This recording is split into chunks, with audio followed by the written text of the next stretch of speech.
Bonjour à toutes et à tous, voici les analyses du SP500 et de l'euro-dollar pour le jeudi 26 février. Copier-coller par rapport à hier en ce qui concerne l'analyse du SP500 et de l'euro-dollar. Pas beaucoup de mouvements, le SP500 reste toujours dans son inertie haussière qui pourrait le porter entre 2120 et 2130, voire un petit peu plus haut.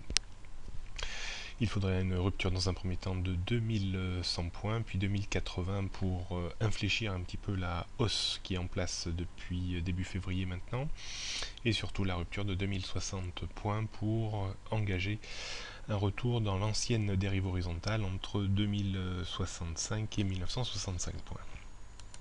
On note toujours donc les mêmes niveaux de résistance, 2120, 2130, 2150 et 2160 points, et niveau de support 2100, 2080, 2060, 2020 et 1965 points. La tendance reste très haussière au-dessus des 2060 points.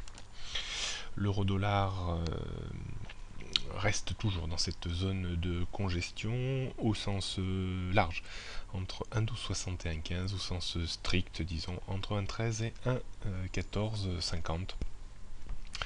À chaque fois que l'on s'approche de 1,13, on voit toujours systématiquement un courant acheteur qui remonte l'euro-dollar quelques dizaines de pips plus haut. Bien malin, qui peut dire dans quel sens on va sortir. Une correction technique supplémentaire serait légitime, donc un débordement de 1,15 permettrait une hausse vers 1,1640. Et si on regarde la tendance moyen terme, une sortie par le bas resterait bien entendu possible avec un retour sur les points bas annuels vers 1,11. Donc il va falloir attendre patiemment la sortie de façon un peu impulsive de cette zone de trading range au sens large.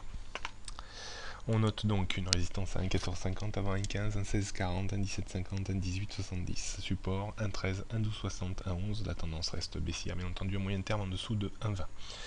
Bonne journée à toutes et à tous et à demain.